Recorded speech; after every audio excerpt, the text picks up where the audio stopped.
Kenapa anak justru paling sering membenci ibunya? Padahal yang paling sering menemani anak itu ibu. Yang paling banyak berkorban juga ibu.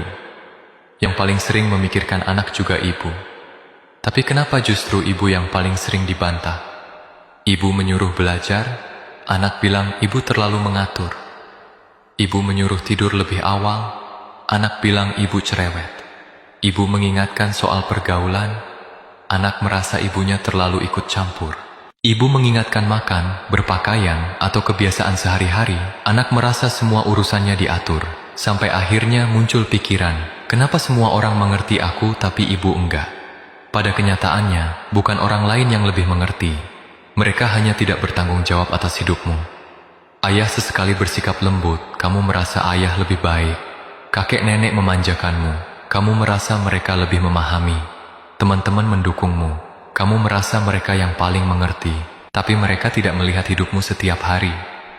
Mereka tidak melihat saat kamu malas, saat kamu menunda pekerjaan, saat kamu berbohong, saat kamu kehilangan arah. Sedangkan ibu melihat semuanya. Karena itu, ibu tidak bisa selalu menjadi orang yang menyenangkan. Kadang dia harus mengingatkan, kadang dia harus melarang, kadang dia harus membuatmu kesel. Karena ibu tahu, tidak semua yang membuat anak senang hari ini akan baik untuk masa depannya.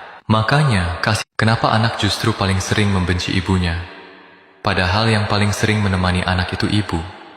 Yang paling banyak berkorban juga ibu.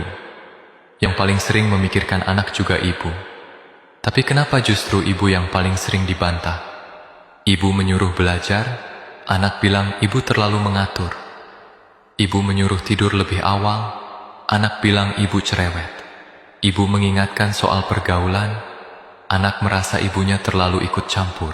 Ibu mengingatkan makan, berpakaian, atau kebiasaan sehari-hari, anak merasa semua urusannya diatur. Sampai akhirnya muncul pikiran, kenapa semua orang mengerti aku tapi ibu enggak? Pada kenyataannya, bukan orang lain yang lebih mengerti. Mereka hanya tidak bertanggung jawab atas hidupmu.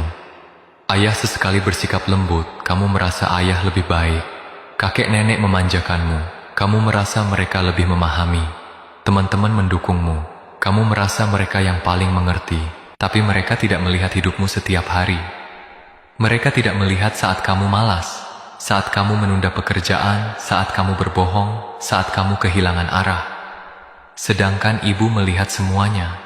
Karena itu, ibu tidak bisa selalu menjadi orang yang menyenangkan. Kadang dia harus mengingatkan, kadang dia harus melarang, kadang dia harus membuatmu kesel. Karena ibu tahu, tidak semua yang membuat anak senang hari ini akan baik untuk masa depannya. Makanya,